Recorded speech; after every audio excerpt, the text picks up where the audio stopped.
Nah, saudara-saudaraku, kota Jakarta seperti sudah saya uraikan sebelumnya. Nah, ketika pada masa kerajaan Sunda Pajajaran, dia berganti nama pelabuhan itu menjadi Pelabuhan Sunda Kelapa. Dan sudah saya jelaskan juga, disitulah terjadi perjanjian antara kerajaan Sunda Pajajaran dengan kerajaan Portugal atau Portugis. Ya, disitulah terjadi perjanjian internasional pertama yang sudah terjadi pada masa itu. Nah, ketika terjadi perjanjian itu, perjanjian dagang, ekonomi, dan perjanjian keamanan itu membuat penguasa-penguasa Jawa Timur, Jawa Tengah itu gelisah. Karena kawasan yang Pelabuhan Sunda Kelapa yang sedemikian strategis itu hanya dikuasai oleh kerajaan Sunda Pajajaran yang bekerja sama dengan Portugis. Akhirnya mereka, terutama kerajaan Mataram Islam saat itu, Demak, Cirebon, berkompromi untuk merebut kawasan strategis di Sunda Kelapa. Maka kekuatan itu mengutus seorang komandan yang namanya Fathahillah.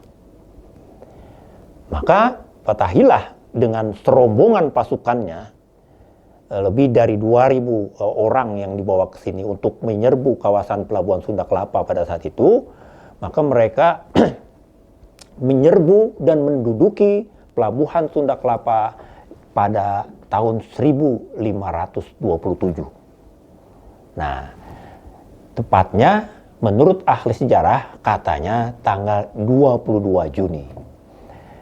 Pada tanggal itulah Fathahillah berhasil merebut Sunda Kelapa dan mengganti kawasan Sunda Kelapa itu dengan nama Jayakarta.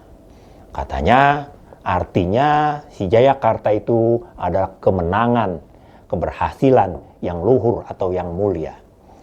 Dan oleh sejarawan kemudian ketika terjadi debat kapankah kota Jakarta itu lahir pada tahun 50-an, anggota DPRD saat itu yang diminta oleh Wali Kota Sudiro menetapkan bahwa tanggal 22 Juni tahun 1527 sebagai hari lahir kota Jakarta.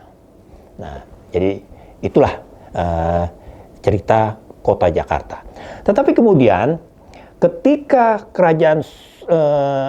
ketika Jayakarta ini menguasai kawasan ini, keadaan tidak stabil, terus-menerus diganggu oleh hal-hal yang secara internal. Misalnya mereka di sini kemudian kekuatan-kekuatan Islam, Demak, Cirebon, kemudian Banten itu senantiasa tidak stabil. Dan pada saatnya ketika pada masa Jayakarta itu kekuatan lain datang ke sini. Mana dia?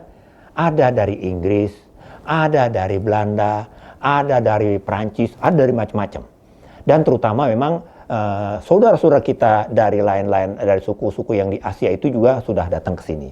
Tapi yang paling jelas adalah Jan Pieter Soenkun ketika itu diberikan kekuasaan untuk melakukan kerjasama dengan keraton Jayakarta.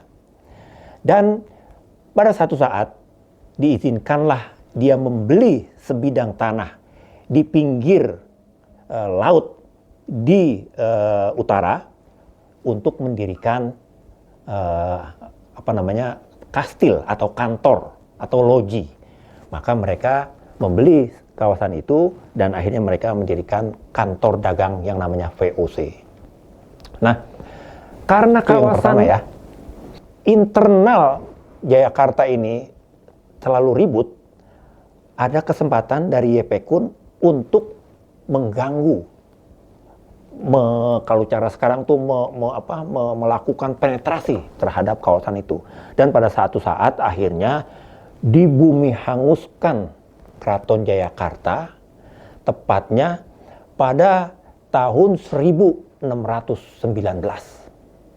Pada tahun itulah di bumi hanguskan Keraton Jayakarta, dan pada bekas kawasan itu Yepe Kun membangun kota baru, dan kota baru itu bernama Batavia.